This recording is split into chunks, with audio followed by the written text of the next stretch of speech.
tutorial starts with a song, but it's only a few seconds long. Computer animation. Computer animation. Computer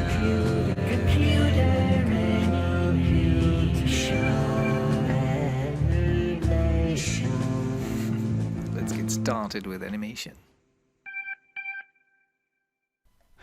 Hello folks, the word mandala comes from Sanskrit, so it's very, very old, a very old word, and we need to respect it.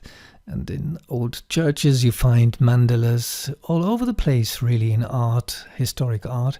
And when you go to school here in Germany, the first, second class children start with mandalas, or they often do, and it's great fun to make these repetitive structures.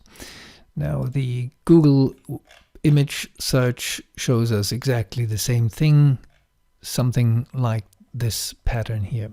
And we're going to do this in Maya, and you wonder why would we do this in Maya? Well, I have no idea. It's just fun, and I like it.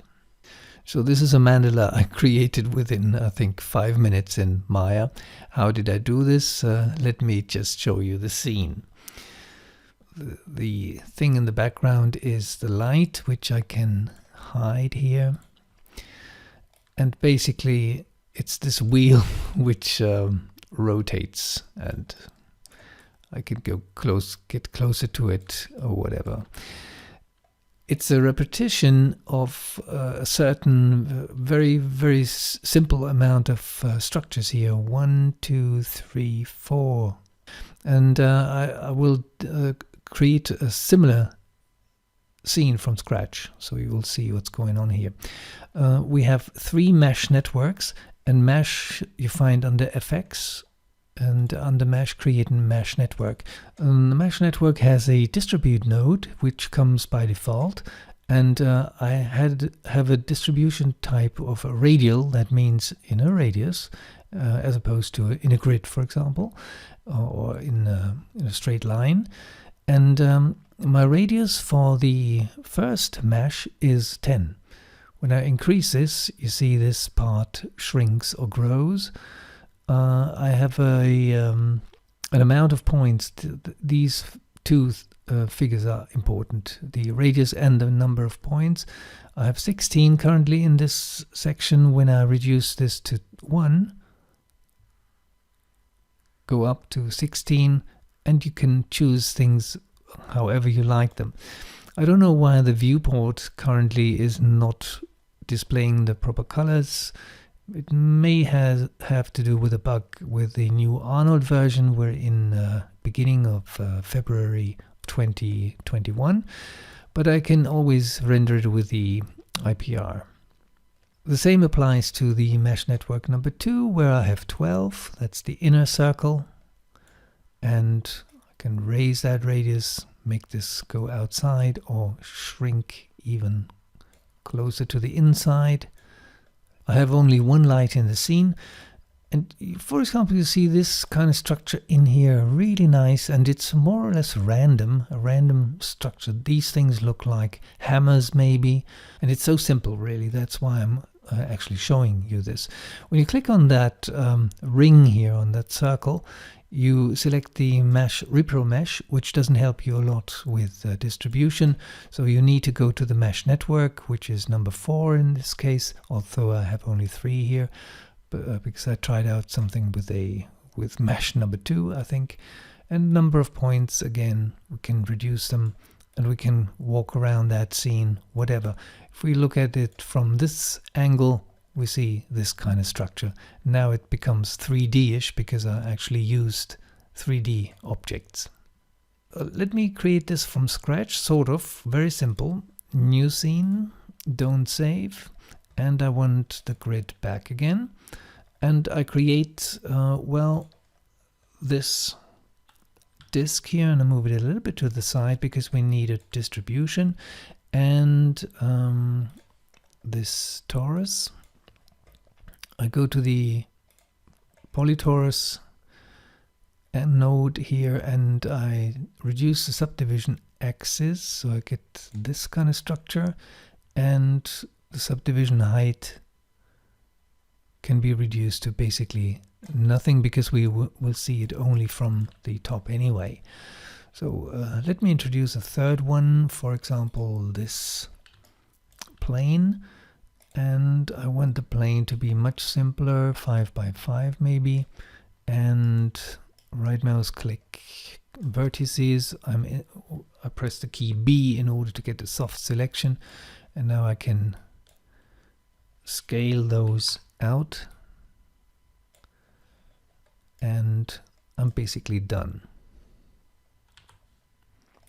Move this over here.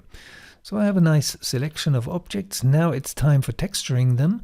And what I used in the mandala, which you saw at the beginning of the tutorial, I used a toon shader. This time I just use a new material, an Arnold standard surface material, which is slightly glossy, and a new material because I want to have different colors. Again, standard surface shader, and again, new material, Arnold standard surface shader. Now I need to change the colors, and I like to stay in a certain color realm to make it aesthetically pleasing. Mesh handles colors in a very peculiar way. It's not easy to use the colors in Mesh, really, so I color the objects right here. I pack all these polygons here, 3 in my case, into one set. And I need to go to modeling for that, and mesh and combine. So they're one object now. Polydisc it's called, but it's basically all 3 of them.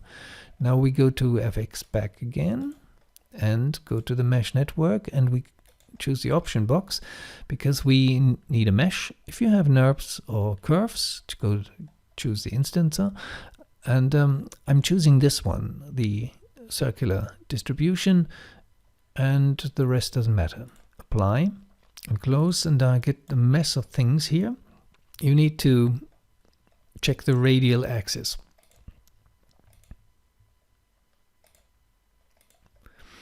And it does not help you very much.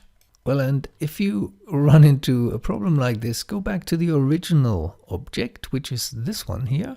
It's hidden, it sits somewhere in the center, but it's hidden, and rotate that.